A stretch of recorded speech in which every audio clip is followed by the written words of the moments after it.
A very good day to all of you. दोस्तों, आज हम पढ़ेंगे न्यूटन्स लॉ ऑफ मोशन में हमारा इंपॉर्टेंट न्यूमेरिकल, और इस न्यूमेरिकल के बेस पे हम अपने कंसेप्ट्स को भी बिल्डअप करेंगे। देखिए दोस्तों, ध्यान से, हमारे पास डायनेमिक्स का एक चैप्टर है, आपके पास चैप्टर नंबर 4 में फर्स्ट एक्सरसाइज में, और इम्पोर्टेंट है। इंपॉर्टेंट किस लिए है? क्योंकि ये न्यूमेरिकल्स बहुत से बच्चों को समझ नहीं आया। अब देखिए ध्यान से कैसे। A train whose mass is 20 tons moves at the rate of 60 miles per hour। देखिए आपको जो मास ऑफ द ट्रेन है वो क्या दे दिया, मास ऑफ ट्रेन। जो जो चीज गिवन है वो चीज लिखते जाओ। Mass of train is 20 tons, ठीक है, and moves at the rate of 60 miles per hour. It means initial velocity u is 60 miles per hour. After steam is shut off, क्या करा, इतने जब 60 माइल्स पर आवर पे थी हमने उसको शट ऑफ कर दिया, स्टीम को यानी कि इंजन को। It is brought to rest by brakes in 500 yards. तो डिस्टेंस ट्रेवल हमारे पास कितनी होगी, s इज 500 यार्ड्स, ठीक है, इतने गज बाद जाके रुक गए। फाइंड द रिटार्डिंग फोर्स, कि ब्रेक लगाने पर कितना रिटार्डेशन फोर्स लगाना पड़ा, and assuming that it is uniform, मतलब थ्रू आउट हमने वो फोर्स सेम लगाया। तो ध्यान से देखिए इस कंसेप्ट को आप। सबसे पहले हमारे पास क्या है कि मास ऑफ द ट्रेन दे दिया। अच्छा, दूसरी चीज, हमने इसको रोकना है तो फाइनल वेलोसिटी इज 0। तो देखिए अभी ट्रेन मूव कर रही है 60 माइल्स पर आवर से लेकर और 0 तक, ठीक है। डिस्टेंस ट्रेवल दे दिया 500 यार्ड्स। तो देखिए यार्ड्स है, यार्ड्स को, गज को हम किस में कन्वर्ट कर सकते हैं, फिट में। तो एक गज में आपके पास 3 फिट होते हैं। तो ये आपके पास हो गया 500 इंटू 3, दैट इज 1500 फिट। तो हमारे पास जो क्वेश्चन है वो किस में चला गया, एफपीएस सिस्टम में। सबसे पहली चीज टन, 1 टन। अब हमारा क्वेश्चन फिट में चला गया है, तो फिट में जाने के बाद आपको हमेशा ध्यान रखना चाहिए कि फिट में जो मास की जो वैल्यू होती है वो होती है पाउंड्स, जिसको हम डिनोट करते हैं एलबीएस से। तो 1 टन एलबीएस सिस्टम में कितना होता है हमारे पास, एलबीएस सिस्टम में होता है 1 टन होता है हमारा 2240 पाउंड्स, ठीक है। या तो पाउंड्स लिखते हैं और sometimes this unit is written as LBS, LBS से डिनोट कर लेते हैं। तो 20 इंटू 2240 हमारे पास आ गया mass of the train in FPS system. अब हमारे पास क्या बच गया, माइल्स पर आवर। अब माइल्स पर आवर को कन्वर्ट करना है आपको फिट पर सेकंड में, क्योंकि एफपीएस सिस्टम में जाना है। तो ध्यान से देखिए, 1 माइल्स, 1 माइल्स की वैल्यू होती है आपके पास, और 1 आवर में सेकंड कितने होते हैं, 3600 सेकंड, ठीक है। और 1 माइल्स में फिट होते हैं आपके पास 5280 फिट, ठीक है। तो 5280 फिट्स। अब हमें क्या करना है, 1 माइल्स पर आवर चाहिए। तो माइल्स पर आवर, तो माइल्स हो गया आपके पास 5280 इंटू 3600, तो ये अपने आप ही क्या बन गया, फिट पर सेकंड। सिंप्लीफाई कर लो इसको, 0 cancel out, and calculation is, ये आपके पास बन गया 22/15 फिट पर सेकंड।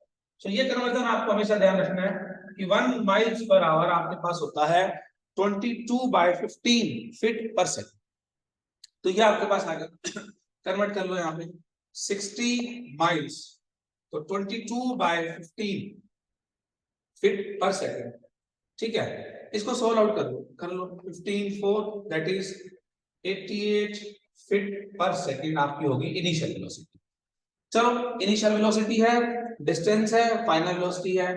अब हमें निकालना रिटार्डिंग फोर्स। रिटार्डिंग फोर्स निकालना है, तो देखिए हमारे पास, तो रिटार्डिंग फोर्स में क्या होता है, मास इनटू रिटार्डिंग एक्सेलरेशन। उसको मैंने आर से डिनोट कर दिया, रिटार्डिंग एक्सेलरेशन। तो मुझे एक्सेलरेशन निकालनी है, तो एक्सेलरेशन निकालते हैं by using 3 basic formulas of motions. तो हमारे पास एक्सेलरेशन निकालनी है, v है, s है, u है। तो सिंपल सा फॉर्मूला हमें पता है, कौन सा, s is equal to ut plus half it square. अगर मैं उसको यूज करता हूं आपके पास, तो टाइम नहीं है मेरे पास, v square minus u square is equal to 2as। तो v square minus u square is equal to 2as। s मेरे को मान लो एक्सेलरेशन निकालनी है, s distance. Final velocity is, अब इस फॉर्मूले का यूज कर लूंगा, final velocity 0, is it fine?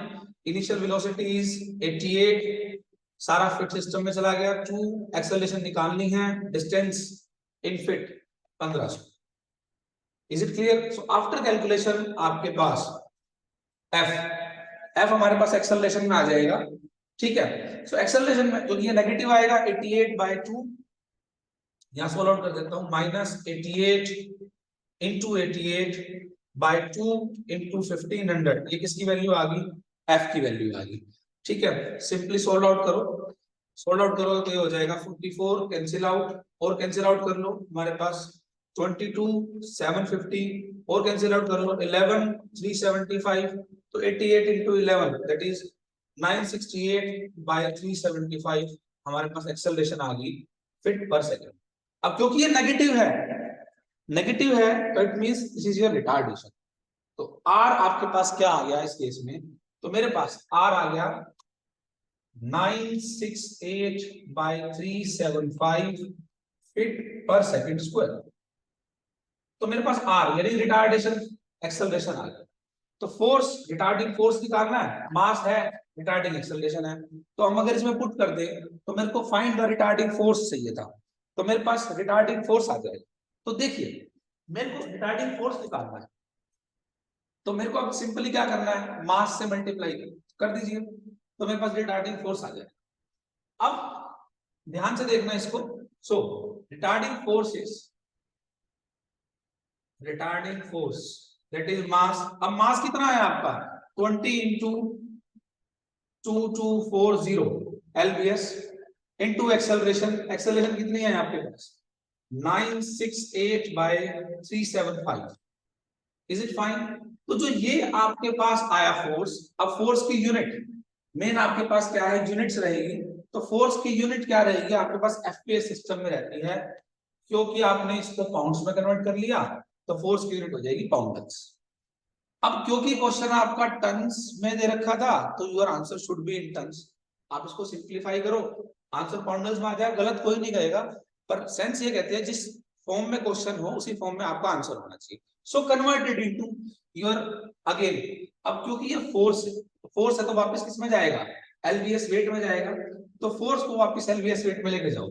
आपको पता है 1 एलबीएस वेट, मैंने आपको बताया था 1 lbs weight is equal to G poundals. तो जी हमारे पास क्या होता है? 32 होता है फिट सिस्टम में, तो ये फॉर्मूला यूज कर लो।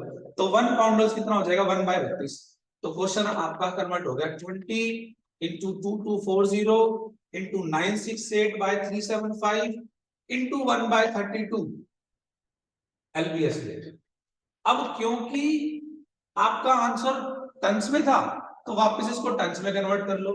अभी आपको बताया था ये रहा ना 2240, एक में हमारे पास कितने, हमारे पास वेट्स होता है 2240, तो इसी को ही हम कन्वर्ट कर लेंगे। देखिए तो retarding force in tons weight, क्योंकि ये एलबीएस यानी पाउंड्स वेट में है, तो अगर मुझे इसको टन्स वेट में कन्वर्ट करना है तो सिंपल वापस 1/2240 से और सिंप्लीफाई। तो ये आपके पास सिंप्लीफिकेशन होके your answer should B which form, जिस फॉर्म में आपका क्वेश्चन, तो टन्स वेट में ही आपका क्वेश्चन था और टन्स वेट में ही आपका आंसर आ गया। सिंपली सॉल्व आउट करो, ये कैंसिल आउट हो गया आपके पास, ठीक है। नेक्स्ट यहाँ पे 2 हमारे पास कितना आ जाएगा? 4 8 32, 4 5 20 एंड सिंप्लीफाइड अगेन इट, तो आपके पास नेक्स्ट 5, देखिए ध्यान से ना, नाउ सिंप्लीफाइड इट, आपके पास 5 cancel out, 5 7 35, 5 5 25, is it fine? और देखिए क्या कैंसिल आउट हो सकता है? 8 है, 8 1 8, 8 2 16 1। So your retarding force is 121/75 tons weight. This is your final answer of your question. इस तरह से आप अपने कन्वर्जन के क्वेश्चंस को सिंप्लीफाई कर सकते हो। अगर आपका क्वेश्चन एफपीएस सिस्टम में गिवन है तो एफपीएस सिस्टम में क्वेश्चंस को सिंप्लीफाई करने के कन्वर्जन हमने करे हैं, और कोई भी क्वेश्चन आए तो आप इस हिसाब से सॉल्व कर सकते हो। मेरे हिसाब से आपको ये क्वेश्चन समझ में आ गया होगा, ये कांसेप्ट क्लियर हो गया होगा। अगर आपको समझ में आया तो आप इसको शेयर करो, लाइक करो, सब्सक्राइब करो। थैंक